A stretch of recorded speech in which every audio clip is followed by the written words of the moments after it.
Hi,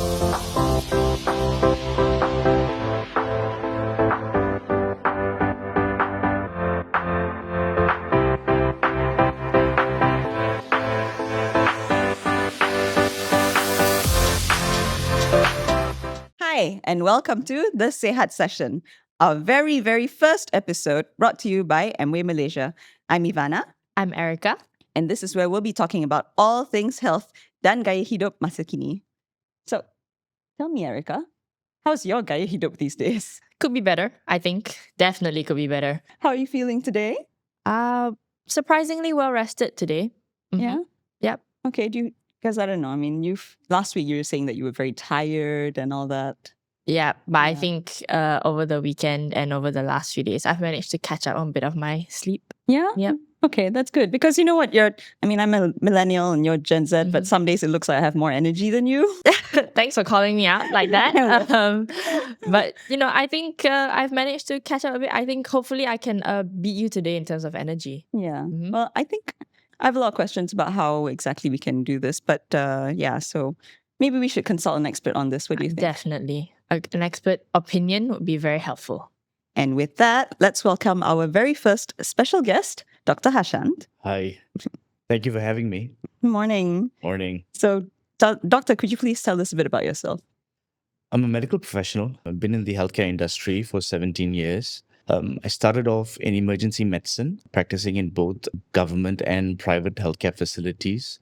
And for the past 6 years, I've gone into the business side of the industry, previously representing a medical distribution company. And now I do consulting for healthcare startups. It sounds great. We're so glad to have you with us. Pleasure to Thank be you for here. joining us Thank today. you. So, Doctor, my first question, why is it that we are always tired exactly? Is it just down to how much rest you've had, or? Is it just Yeah. sleep? Is it just stress? Or is there some sort of different explanation for why we are always so tired? So burned out? I think being tired it's an umbrella term for many different feelings that we have in terms of low energy, right? But aside from medical causes, like chronic medical issues that are causing your tiredness or your lethargy, a lot of the time it's about finding that integrity between work and also your lifestyle. Most of the time, we tend to focus a little bit too much, especially in this day and age. The world is a lot faster. You're saying that you're a millennial, so I'm a millennial as well. And I think back in the day, in the 90s, if you remember, it was a lot more different than it is now. It is. And we are faced with a lot more stimulation from the external environment. And we don't yet have the tools to sort of help us cope with that in this current day and age.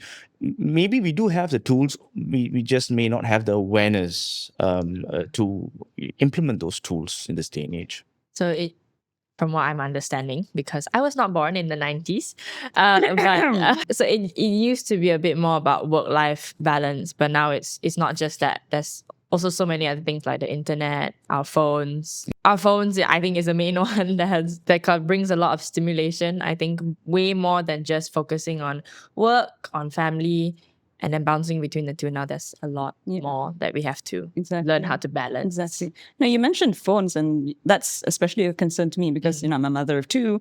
And, when my kids look at their phone, not their phone, sorry, the phones they borrow from me and my husband, then, borrow. So then, I'm worried about blue light and the effect of that on their eyes and keeping them awake. Is that still a thing today, Doc?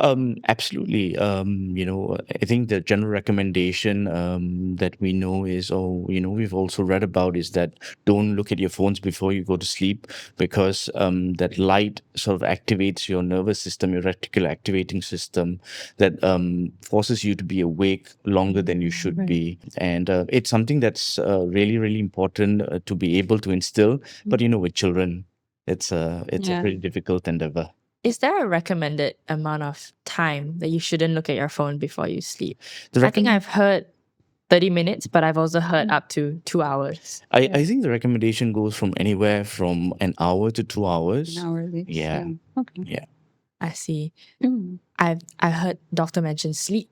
Yes. So we can talk about sleep because I think we mentioned earlier in the I don't know if intro. I'm ever getting enough sleep. How Yeah. much sleep do you need? So how much think it's, sleep is the right amount of sleep? Well, there have been many studies that have been done on this, and you can Google anything. I think even the European Heart Journal, JAMA, a few of these different journals, and what the recommendation is 7 to 9 hours of sleep.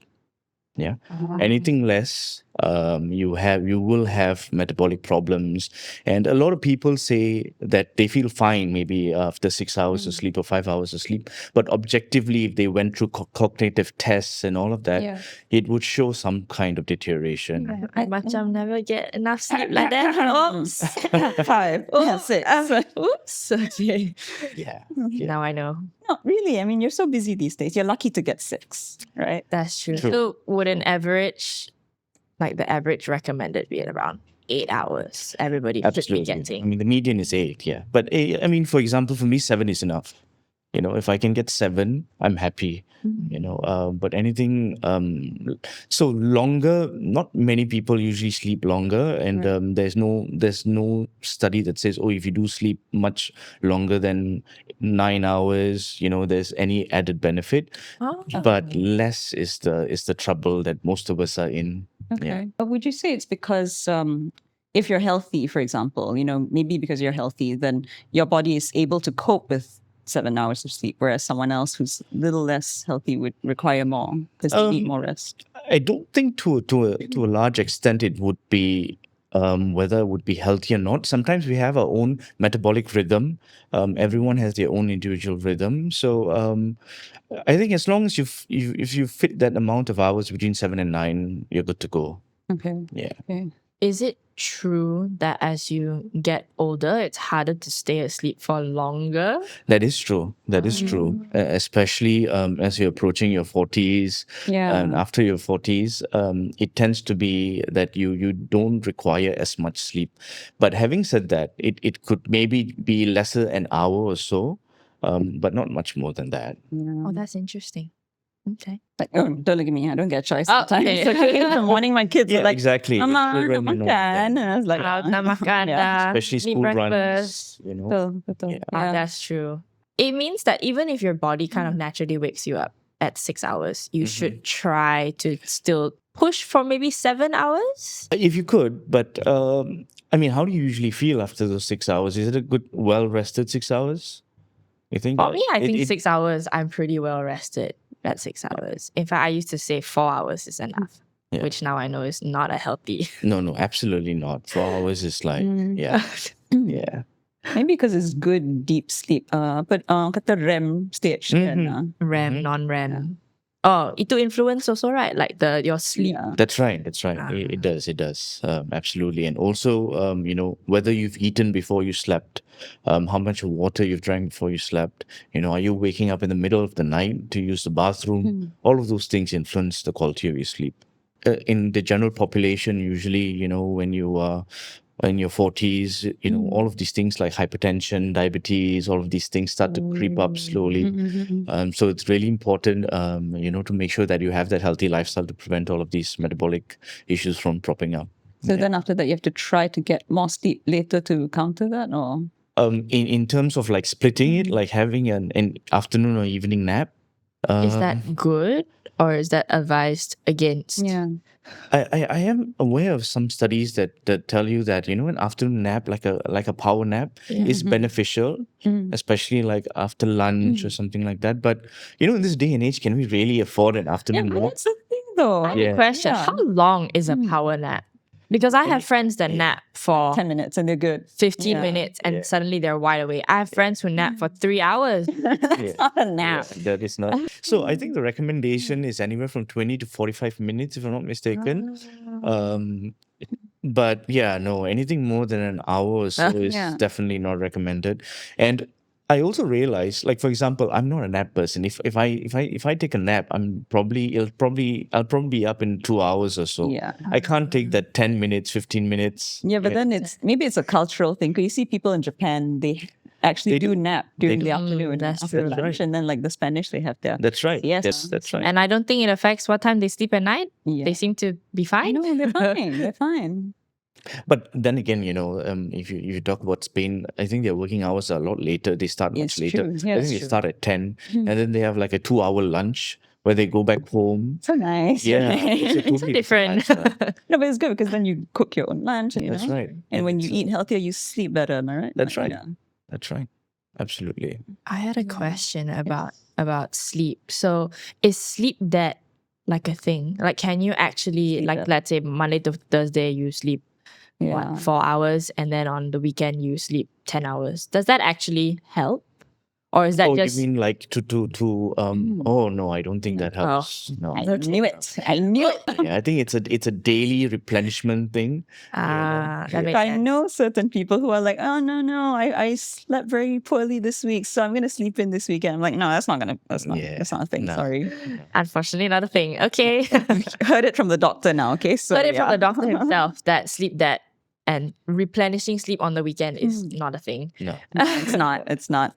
Yeah, so the husband has to wake up weekends now. Okay. Sorry. Speaking of like healthy lifestyle you mentioned just now, so obviously sleeping a good one is a good habit to build. So what other lifestyle habits do you think is useful? So I mean, I think the other obvious one is exercise. Or at least having some kind of a fitness regime. When I say exercise, it doesn't mean that you go to the gym and 3 times a day and you do isolation. That works exercise. though. You work out, you're like, oh, penat, and then you tidur. That's true. That is true. But then you did no, I don't have time. Tidur lah. nyenyak, okay? Not Yes. just There's no like time in it. And that is true. times. What you said is absolutely Yeah. true. Exercise does help with your ability to sleep at night. Yeah. Yeah, but in terms of time, tak payahlah buat berjam-jam. Buat Exactly. 20 minutes pun cukup kan? Exactly. Janji is like That's intensive true. exercise. That's true. I think the approach to exercise also has to change. We think about it as a thing that you have to go to the gym and then get it done. Yeah. But to be honest, right, with the lifestyle that we lead these days, getting in some form of fitness every day is more important than getting your gym days in. Okay. And it's not about lifting weights. It's a lot about mobility. It's a lot about cardio. All of those things are equally Even important. just moving around, just walking That's right. is good. Even things like yoga, Yeah. power yoga, ashtanga, those things are actually also proven to help as well.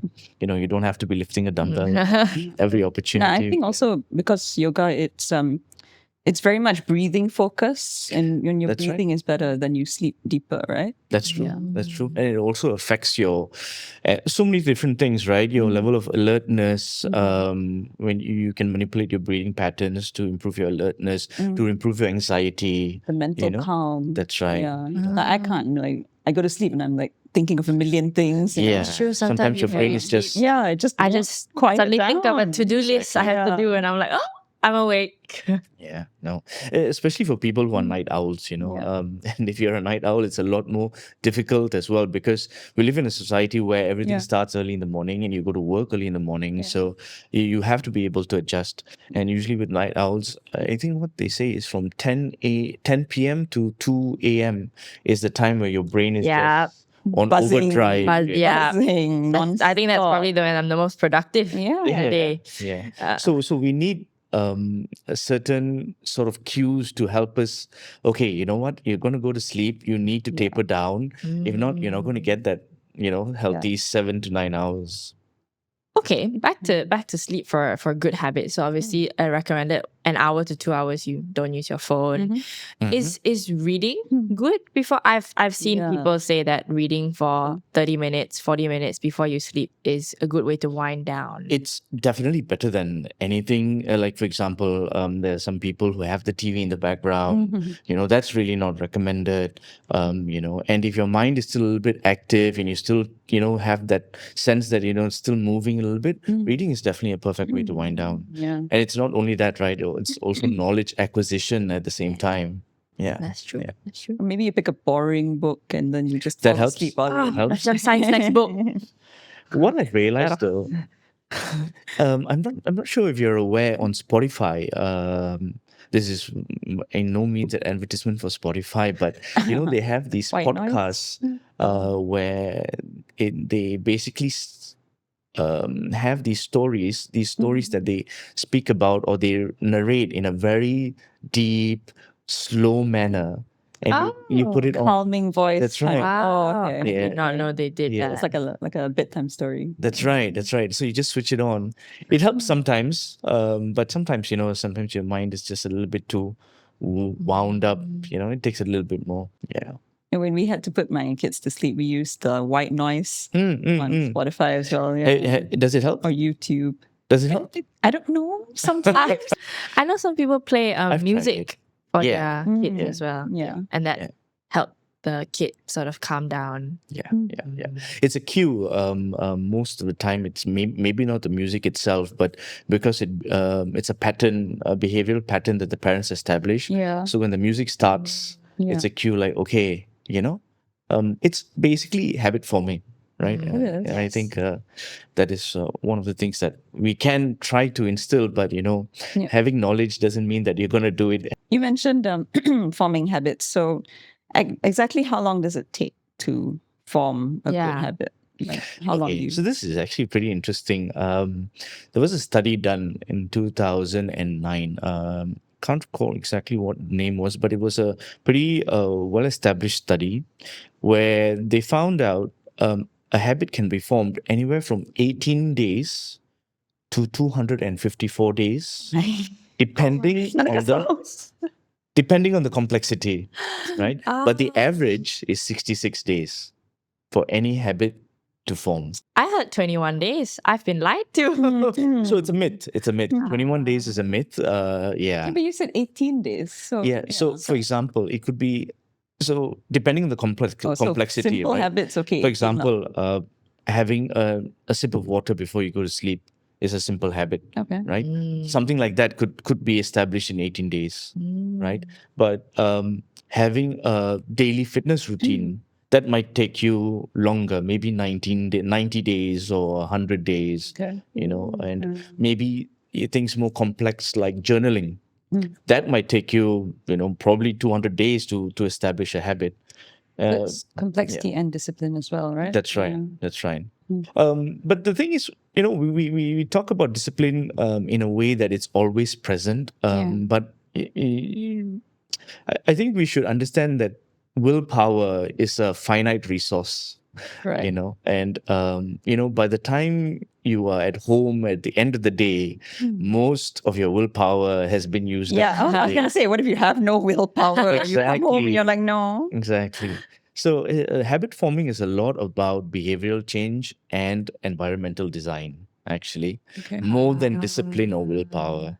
So you need to have regular cues. Like, for example, if you want to start a new fitness routine, right? So if I come back from work, the first thing that I do is that I'm going to change into my workout clothes. You don't even think about the exercise that you do, but you just think, I'm going to change into my workout clothes. And automatically that change into your workout clothes is a cue.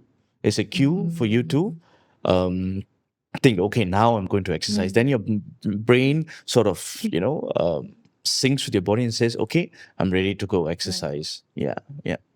Cues. I've never thought of them as So you cues. put a blanket on a baby and they're like, oh, I know this. This is bedtime. Exactly. Yeah. So the cues are the triggers that basically start the process of that habit forming. You train yourself. Interesting. Yeah, I think back when I was studying in the UK, I noticed that every time because I would stay out at the library, stay at a friend's house, and when I came home, I would come back and take a hot shower. And my body kind of knew that a hot shower meant it's time to sleep. Sleep, that's right. Because after that, I would feel so sleepy. Exactly. The same for me too. So that's your cue. That's your cue. So every habit has 4 different cycles, 4 parts of a cycle or 4 phases. The first is the cue. The second is the craving, as in what is it that you're going to achieve from this cue. The third is the action or the response. And the fourth is the reward, right? So your cue, for example, would be, let's take that example, hot shower. Cue is to basically, that's the hot shower, right? The cue. And the craving is basically, okay, I'm going to get a good night's sleep, right? And then the action is your 7 to 9 hours. And your reward is you wake up feeling well rested. Wow. Yeah. I see. Yeah. I've never thought about it as cues.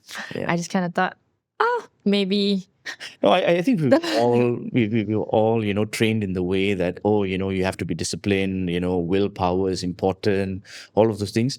Yes, but we also have to realize that these are all just finite things, and we are all human beings. And, there will be days that you'll be down and out, and we always think that, this day is, or let's say when you start a day, it's going to be a good day, but sometimes, it may not be the best day when you're feeling slightly under the weather for any different reason, right? So we have to judge ourselves on those base days. When you're feeling low, what is it that you can do to be productive or, even feel slightly better about yourself? COVID time, I think, was when I went down a rabbit hole of research on how much water we have to take in a day. That's an interesting topic too. Yeah, and then I stumbled across 4 liters, and I tried my best to take in 4 liters. It lasted 2 days. But not necessary though, I think. I'm not sure. I'm not sure what I saw, but it said 4 liters. So I was like, let's try, because a bottle is about 500 ml. Right? I was like 8 bottles a day. Lasted 2 days. I couldn't do it anymore. Okay, you minum 4 liters. Okay, it's like you have 24 hours a day. Like, what time are you drinking like the last liter? Because nanti kan you bangun malam nak kencing. That's right. So your sleep is interrupted kan? I macam in the middle of the day drink in 2 liters at a go because I forget about it. So now I think I keep a giant bottle of water in my room. I think as long as you drink anywhere from like 2 to 2.5 liters, you're good to go. Okay. Oh, 4 liters is way Because, too much. yeah, absolutely. And there's also this issue about drinking too much water, water intoxication, where your electrolytes, all of that get diluted. You can even get hospitalized if you drink too much water. So, yeah. Yeah, so maybe that's why you stopped, because your body was naturally telling you like, Probably. hey, jangan Stop, lagi. please stop. Yeah. Jangan lagi. Maybe. But I think water is another like a important habit. That's right. That's right. Like, I think a lot of us don't drink enough water throughout the day. You're absolutely right. And so this is the thing where it comes to like willpower and discipline, or even remembering to drink water, right? So instead of that, like in your environment, in your work environment, maybe keep 2 spare bottles of mineral water at your desk. That's environmental design, you're saying. That's right. Yeah. That's right. In your house, in your home, maybe in the living area, in your room, where you exercise and so on and so forth. Always have water available. So it's just easy. You don't have to think about it, yeah. Does it matter if you macam throughout the day you're drinking water, or before you sleep you drink 1 liter? After you wake up you drink 1 don't liter? think Does it that's matter? recommended. Oh, that's not right. Strain on your kidneys. Yeah. And also it'll definitely affect your sleep as well. If you've been relatively dehydrated the whole day and suddenly you're drinking water, yeah. Badan terkejut kan. So like, You're definitely going to be waking up at the middle of the night. And that what makes you tired the next morning. Definitely. Okay. What about you though? How many hours do you sleep? You said Oh man, I struggle with this constantly, but I try my best to get 7 hours. 7. Yeah. Okay. 6.5, 7. Yeah. What's your personal routine before you go to sleep? Right. So I'm a bit of a night owl. So, I do fall into that, sometimes my brain is a little bit too active, especially at night. So the podcasts help. Those podcasts on Spotify, they do help. Reading a book helps. Although sometimes I feel that I should do it more often. It's another habit that that I've always wanted to become good at, but maybe I do still read. I think in average terms, maybe about 2 books every 3 months or so. But still, it's something that I could do more. The other thing that I have tried and I've also failed at is journaling. Journaling in the evenings before you sleep. That is supposed to sort of put your mind at rest. Because you get it all out, right? That's right. That's right. And you have sort of this review of your day kind of a thing. Yeah. It's healthy and it has worked, but in terms of a habit, it's not something I do on the regular basis. I think another thing people overlook with journaling is that you feel like, okay, I've done all this, I've accomplished all this, and you go to sleep feeling very positive. Yeah, absolutely. I've never thought about it that way. Yeah. I have a friend who is currently obsessed with journaling. It's a really good practice. And It is. I think I'm seeing it, because she used to text me every time she thought of something. I guess her brain can be quite busy. Sure. But now that she's journaled, at night it's silence from her. She's busy writing. She's just busy journaling, and then she goes to sleep well, and then she wakes up well rested. That's so good. You can definitely see a change when you start building these And you small wake habits. up in the right frame as well. Right, yeah. Yeah. I think for me, in terms of habits or being successful at habits and helping you sleep or helping myself, sleep at night would be exercise. Yeah, a regular fitness routine definitely helps. Yeah. But you have to exercise a certain time frame before sleep, right? Like, Absolutely. So, for example, if you're going to sleep at, let's say, 11 or 12, there's no way that you're going to exercise at 10 and you're going to get that well-rested sleep. It takes you at least 2 to 3 hours to wind down. what if it's like yoga, a restful kind of exercise? Like, oh That's a yeah, lie, right? absolutely. I think that's That's okay? okay. That's Okay, okay. all right. Nothing that too strenuous that's going to make you sweat, Okay. or increase your heartbeat too much.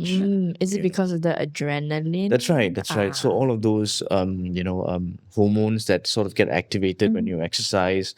There's more blood going into your brain as well. So then it sort of activates the body for action The more than oxygen as well, That's right? right. And I'm sure you realize that after you exercise for a good 45 minutes, you would be sweating. Like you feel your body is a little bit more warm. So you don't want that when you You sleep. don't want that. No, Yeah. absolutely not. Yeah. You mentioned mobility as well, right? I think when you stretch, is it good like you stretch when you wake up and also before you sleep, because then you dah tak sakit belakang, dah senang nak tidur kan. Well, I mean, I think it's an aging thing as well. Okay. But yeah, stretching definitely helps, especially in the morning. Sort of get those joints moving. And That's another habit Those joints to build. creaking. at this age, I'm already hearing like clicks and cracks, and At my age, I'm hearing clicks and clacks everywhere. pops That's and- another habit to build. I Yeah. guess stretching when you Yeah. wake up. Yeah. I think most You of us go back wake up to feeling a bit like a zombie. Yeah. And I'm not sure whether you've seen a lot of people talk about lymphatic drainage these days. Yeah, tell us more about that. So they have these sort of exercise regimes that we say like lymphatic jumps, where you just sort of jump in place to get your lymph flowing. That kind of Yeah, like I've seen. skipping. skipping is the same action that helps with that as well. Yeah.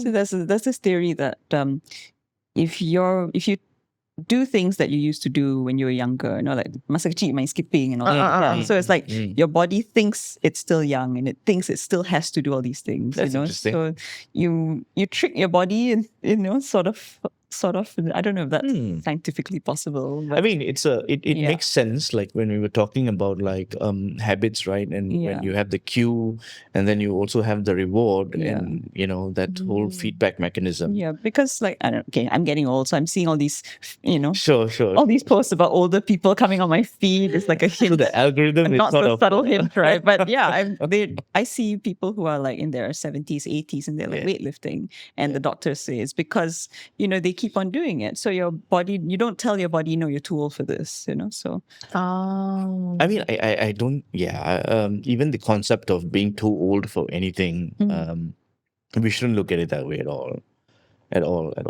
In fact, like I think I've even read there's like 70-year-old grandmas who are going to the gym for the first time. exactly. And It's just for functional strength. exactly functional. That's a key word. Yeah. Speaking of being too old, can you be too young to start anything? So, for example, we talked about sleep, right? So, are there, let's say, supplements that can help with sleep? And can you ever be too, well, obviously not kids, but like, can you ever be too young to start taking supplements, for example? So there are things like, for example, magnesium is a well-known supplement to help with your sleep. So those things are not very harmful because it's a mineral that we all need, right?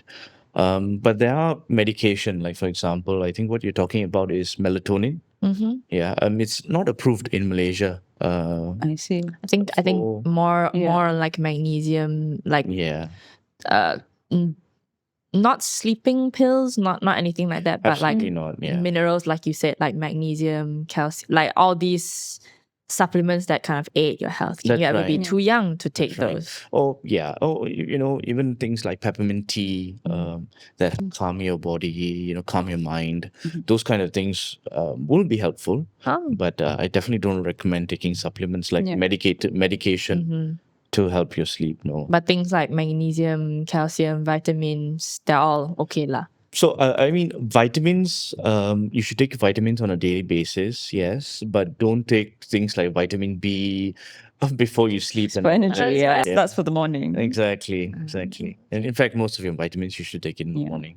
Yeah. Ah, okay. Now, we talked about how drinking water before you go to sleep, will, might make you go to the washroom at night, and then they'll wake you up, right? But when it comes to the other side, what about, let's say, for example, if you have poor gut health, and then you have to go to the bathroom for another reason, and Sure. keeps you up, would you say then Well, that if gut it's health something that affects- is affecting your quality of life, right? Right. If you have to go to the washroom to, basically do number two, frequently, more than once it's definitely not normal. So it's important to have that balance. Absolutely. Yeah. Oh, I didn't even think about that. I don't think I've ever woken up in the middle of the night. There are people who have like chronic, conditions that can cause that to happen. Absolutely. And some people who are on medication that can cause loose stool and diarrhea. It can, but it's not common like among a healthy population. But yeah. Is there a, maybe going into a bit TMI section, but like, is there Go with the doctor. is there a The recommended best result. time? Like, I know some people go in the morning, some people go in the evening. I don't know We have if biological clock, Okay. Right. as a Can statistics. you actually train your body? Absolutely. Right. Absolutely. Okay. The most natural time would be usually half an hour to 45 minutes after you've eaten. Right. If you notice, like even children, after they eat, about half an hour to 45 minutes, maybe an hour, then they will go poop. To be that healthy again. It's a conditioning, definitely. Yes. But because sometimes you're in an office-based environment or you're traveling and all of that, it doesn't make it so easy that you'll be able to establish those habits. But generally, I think men definitely have quicker transit time than women. Interesting. Generally. And in terms of things like constipation, in the general population, women suffer a little bit more than men. Yeah, susah. Is there like why? Like, is there like a overarching reason why? Not that I know of. I think it's more a biological thing. Yeah. Oh, interesting. I did not know that. Thankfully, I'm okay, I think. Yeah, no, as long as you go every day. Yeah. fine. Yeah. Okay. I know some people who sometimes even like 3-4 days, despite eating whatever, even like probiotics and all of those things, they still have trouble. Like even 3-4 days they can't go. It can be quite troublesome. That, yeah. Nathania, you mentioned all those cues. So, what other cues can you try to go to sleep? Like in terms of like environmental design and also the things you eat. What are the cues that you can? You have a list of favorite suggestions. So I think we always try to start with the simple things, right? Maybe dim your lights an hour or two before you sleep. Okay. No phones, no TV, right? Reading can also be a cue. Those simple things are the ones. Just make it as easy as possible to slide into the habit. Yeah. I got a funny story. I actually know someone who's she's married to an engineer. And if she can't sleep, then she'll wake up her husband and she'll ask him to like explain some engineering concepts to her, right? And then like 5 minutes, she's like, Right, there you go. So that's a cue. Yeah. At the husband's expense. Well, he's like, oh, well, I'm proud to explain. And like, If he doesn't mind, then it's all good. Sudah tidur. Yeah. That's quite. Yeah, If it works, that's it creative. works. That's creative. and there's communication between husband and Absolutely. wife, so that's healthy. Yeah. Do you have a favorite habit? I guess that's not your standard 7 hours of sleep or 2 liters of water a day. That Favorite habit. Yeah, that you've implemented or have been trying to implement in your own life. I think breakfast. having a healthy breakfast for me is like something that is really important. Mm. And if I don't like have a healthy breakfast, or I don't get the time to, it definitely ruins my day. My mood will be a little bit sketchy. But there's a danger of the cycle there because you start that and then it That's right. goes downhill from there. Absolutely, absolutely. So I tend to know very early on whether I'm going to have a good day or a bad day. Depends on how well your breakfast has gone. Yeah, yeah. I think in Malaysian culture, or maybe in corporate culture, it's harder, I guess, to get a good time eating your breakfast, a healthy breakfast. Especially a healthy breakfast. Yeah, a lot of us kind of rush out the house with a cup of coffee in our hands, and that's it. Yeah. I keep mine really simple. Like, for example, it's just half-boiled eggs and yogurt. So protein-based, no carbs. Fiber.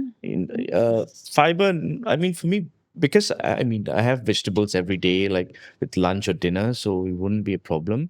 But yeah, as long having your breakfast in the morning, especially if it's with low carbs, it really helps because I'm not sure whether you realize, if you have like a carbohydrate rich breakfast, after an hour or so you start to feel a bit drowsy. Right. Oh, I've read about this. Yeah. What's it called? Makes your energy levels fluctuate. Like a sugar crash almost? Not sugar. That's right. Carb, So there's a spike and then a crash. crash. That's right. There's a spike and then a crash. Coma at 10 o'clock. in the Coma. morning, right? Coma at 10 o'clock in the morning. Especially with Malaysian habits of having nasi lemak and mihun, all of those things. Greasy breakfast. Yeah. Maybe not so advisable kaya for toast. breakfast. Kaya toast. I think for me, the most important is to have in the morning, you have your protein, your probiotics, and your fiber.